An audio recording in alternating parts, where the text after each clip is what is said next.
அடிப்படை வசதிகள் வரவில்லை.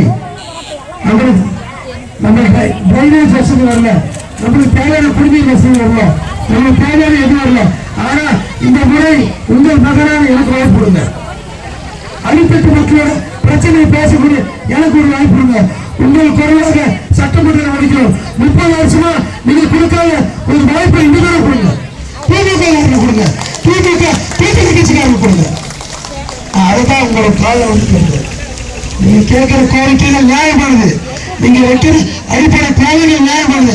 ஆனா அதை யார்கிட்ட கேட்கணும், யார்கிட்ட கேட்டுக்கணும். நீங்க 3 பேர் மட்டும் அமைதியா பிரபனா நம்ம அமைதிச்சு நீங்க யார்கிட்ட கேட்கணும், யார்கிட்ட கேட்கணும். 2011 2020 வரைக்கும் 26 வரைக்கும் கூட்டணி கட்சியில் இருக்கிற அதிமுக கட்சியில் இருக்கிற எம்எல்ஏக்கள் மட்டும் தான் இருந்தாங்க. அவங்க கேட்டீங்களா? நல்லா புரிஞ்சுக்க. எனக்கு தின்ன சொல்றதுக்கு முருகா தர வேண்டாம். மறு தின்ன தோழி சாதல் கோபுரம் கிடையாது. முடிஞ்சு போச்சு. யாரும் குறை சொல்ல வரல, விட்டுருங்க. 30 வருஷமா நம்ம ஓட்டு நம்ம பயன்படுத்தப்பட்டோம். ஓட்டு போட்டாச்சு, வந்தாச்சு, ஜெயிச்சாச்சு. வெளியூர்காரங்க போய் சேர்ந்தாச்சு. அதை பற்றி நான் பேசுவாங்க. இப்போ நம்ம அடித்தட்ட மக்களோட தேவைகளை பூர்த்தி செய்யணும். நம்ம இப்போ எங்க இருக்கிறோம், ஒரு புரட்சியாளர் மாதிரி இருக்கிறோம். இந்தியாவோட அரசியலமைப்பு சட்டத்தை எழுதிய புரட்சியாளர் கூட நிற்கிறோம். நம்மளுக்கு தேவைங்கிற புரட்சி, அடித்தட்ட மக்களோட கோரிக்கை கேட்கக்கூடிய ஒரு புரட்சிகள். ஒரு விதம் புரட்சி சொல்ல முடியாது. இந்த ஓட்டு தான் யாரை பேர் நீங்க முடிவு பண்ணிக்க. யார் வரைக்கும் இருந்தாங்களோ அவங்களை தூக்கி எடுத்துட்டு புதிய வச்சு வாய்ப்பு கொடுங்க.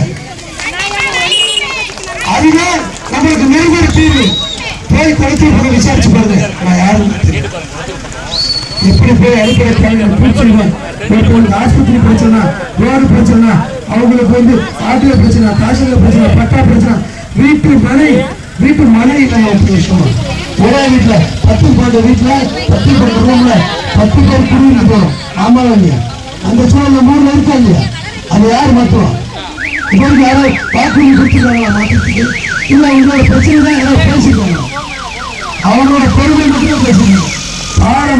பாலமலை ஊருக்கு தெரியுமா முடியும்? பாலமலை ஊருக்கு சுப்ரீம் கோர்ட்ல போய் தனியாளா நின்று இன்னைக்கு ரோடு போராடி ஆதரவு வாங்கிட்டோம்னா உங்களுக்கு பேர் ஆதரவு மட்டும் கொடுங்க. ஊருக்கு பேரே சொன்னாங்க. அதை விட உங்கள் குழந்தைகளோட கல்வி, இளைஞர் வேலை வாய்ப்பு இல்லாத இளைஞர்களுக்கு, படிக்க முடியாத இளைஞர்களுக்கு நான் வேலை வாய்ப்பையும் படிக்கக்கூடிய வசதியும் நான் ஏற்படுத்துகிறேன். நான் கோடி வசதி வந்துடல, மாய வாழ்க்கை வாழ்ந்துடல. ஆனா நான் என்ன வாழ்ந்து தெரியுமா? அடித்தட்டு மக்களோட வாழ்ந்திருக்கேன். அடித்தட்டு மக்களோட பிரச்சனையை கேட்டு வாழ்ந்திருக்கேன். அடிப்பட்டு மக்கள் சாப்பிட்டு அவளை இருந்து வாழ்ந்தவன், அடிப்படை தேவையை புரிந்து வாழ்ந்தவன் இந்த இளையவன். ஒரு வாய்ப்பு கொடுங்க. நீங்க 6 மாசத்துல உணர்ந்துருப்பீங்க, 1 மாசத்துல உணர்ந்துருப்பீங்க. எல்லா உறுப்பினர் மாதிரி இந்த பையன் இல்ல. நம்ம வீட்டு பிள்ளைன்னு சொன்னா உண்மையாவே நம்ம வீட்டு பிள்ளையா தான் இருக்கான். நம்ம தம்பின்னு சொன்னா உண்மையாவே நம்ம தம்பியா தான் இருக்கான். நம்மளோட சகோதரன் சொன்னா உண்மையாவே நம்மளோட சகோதரன் தான் இருந்துட்டு இருக்கிறான். இங்க யாரெல்லாம் சமத்துவம் நினைக்கிறாங்களோ அவங்களாம் சட்டமன்ற உறுப்பினரா வரணும். யாரெல்லாம் சமூக நீதி பேசுறாங்களோ அவங்களாம் சட்டமன்ற உறுப்பினரா வரணும். இங்க யாரெல்லாம் சமத்துவம் பேசுறாங்களோ சமதர்மம் பேசுறாங்களோ அவங்களாம் சட்டமன்ற உறுப்பினரா வரணும். உங்க நெஞ்ச தொட்டு சொல்லுங்க, கேட்டு உங்க மனசாட்சி நீங்க கேளுங்க. யாரெல்லாம் சமம் நினைச்சாங்களோ அவங்க வாய்ப்பு கொடுத்துக்கலாம். 30 வருஷமா கொடுக்காங்க. யாரெல்லாம் வேற்றுமையும் உணர்வும் தாழ்வும் பார்த்தாங்களோ அவங்க மட்டும்தான் சட்டமன்ற உறுப்பினராக இருந்திருக்காங்க. இந்த முறை யாரெல்லாம் சமன் பார்க்குறாங்களோ அவங்களுக்கு ஒரு வாய்ப்பு கொடுங்க. கண்டிப்பா இந்த சமூகம், பொருளாதார வளர்ச்சியும், இந்த இளைஞர் சமுதாயம் வேற்றுமையிலும் வேற்றுமை இல்லாமல் மிகப்பெரிய ஒரு ஒற்றுமையான இளைஞர் சமுதாயம் உருவாக்கும். தயவுசெய்து ஒரு வாய்ப்பு கொடுங்க. தயவுசெய்து வாய்ப்பு கொடுங்க. பேசுகிற வாய்ப்பு கொடுங்க.